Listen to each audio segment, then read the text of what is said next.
주의 날은 반드시 옵니다. 베드로후서 1장부터 3장을 읽습니다. 답을 알고도 틀릴 때 정말 억울합니다. 왜 그럽니까? 어렴풋이 알기 때문입니다. 그리스도인은 예수님을 아는 사람들입니다. 답을 아는데 틀린 삶을 살려 합니다. 베드로는 답을 알지만 어렴풋이 아는 사람들, 그래서 결국 잘못된 길로 인도하는 이들, 바로 거짓 선생들을 경계하라고 권면하기 위해 베드로 후서를 씁니다. 사람들은 경건해지기 위해 금욕적으로 또는 세상으로부터 떠나 살아가기도 합니다. 그러나 진정한 경건은 누구를 바라보느냐에 있습니다. 17세기 경건주의는 유례없는 신비한 분위기를 조성해서 많은 이들에게 영향을 끼쳤지만 그 부산물인 신비에 의해 스스로 자멸하였습니다. 진정한 경건은 그리스도 예수 안에서 나타난 하나님의 사랑을 아는 것입니다. 하나님의 약속을 붙드는 삶입니다. 그 약속은 썩을 정욕대로 내버려 두지 않고 예수님의 성품에 참여하게 하는 것, 곧 영원한 생명입니다. 그렇기 때문에 경건한 사람은 사랑하는 사람입니다.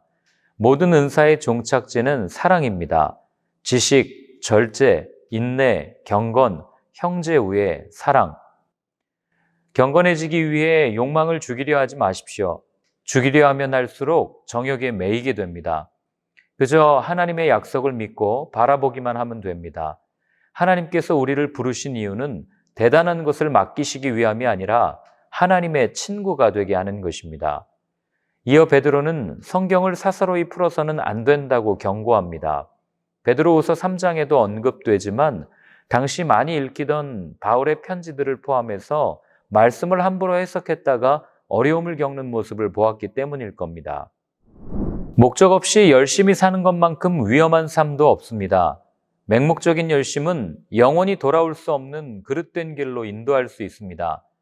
사람들이 이단에 빠지는 이유는 하나님에 대해 더 많이 알고 싶어하고 더 많이 섬기고 싶은 열정, 열심 때문입니다.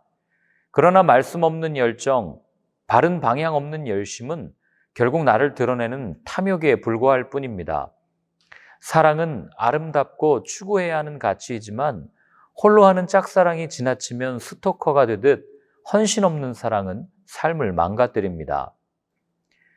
마귀는 옛적부터 속이는 자입니다. 광명의 천사로 가장해서 교묘하고 비슷하게 예수의 모조품을 만들어 유혹해 왔습니다. 모조품은 진품과 비슷해 보이지만 결정적인 부분에서 차이가 납니다. 생명이 있는 것 같으나 호흡이 없습니다. 참된 진리이신 예수 그리스도는 생명을 주시지만 거짓의 아비인 마귀는 죽음을 가져다 줍니다. 베드로는 하나님께서는 많은 사람을 유혹하여 잘못된 길로 가게 하는 일을 반드시 멸하신다고 선언합니다. 노아의 때가 그랬고 롯의 때가 그랬습니다. 이어 당시 교회를 어지럽히던 거짓 선생들에 관한 이야기를 합니다. 베드로는 그들을 물 없는 샘이요 폭풍에 밀려가는 안개이며 사람들을 유혹하며 자유를 말하지만 정작 자신들은 멸망의 종이 되었다고 선언합니다. 거짓은 거짓을 낳습니다. 거짓은 불의를 낳습니다. 거짓은 생명을 낳을 수 없습니다. 속성이 다르기 때문입니다. 발람은 재물을 따라 거짓말한 예언자입니다. 하나님을 중심에 두어야 할 그가 세상의 복과 성공을 마음에 두었습니다. 여전히 예수님을 따른다 하면서도 세상의 성공에 목말라 하는 이들을 봅니다. 세상으로부터 불러내어 교회가 되게 하셨음에도 다시 세상으로 돌아가려는 마음은 개가 그 토하였던 것을 다시 먹고 깨끗하게 씻긴 돼지가 더러운 구덩이로 다시 들어가는 것과 같은 어리석은 행동 아니겠습니까?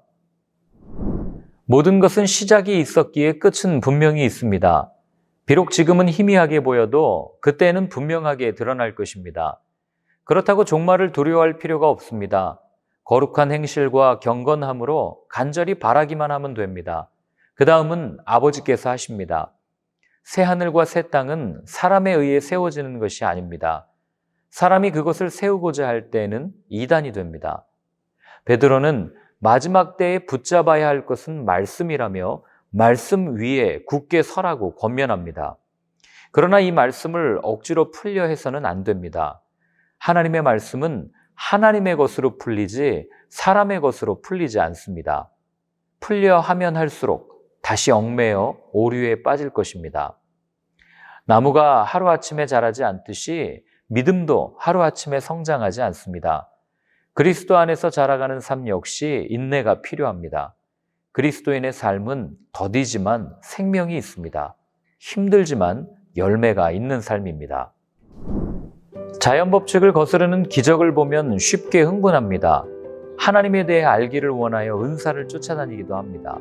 이는 끊임없이 태양이 멈추기를 바라는 어리석은 모습입니다. 태양이 만약 매일 멈춘다면, 그런 기적이 우리 가운데 일어난다면 우리는 죽습니다. 성경만 읽으면 무미건조하다, 무언가 더 필요하다는 말은 거짓입니다.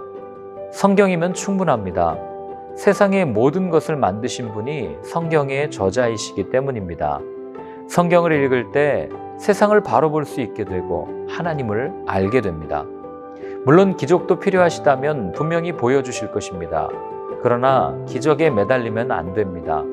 기적은 간식이지 밥이 아니기 때문입니다.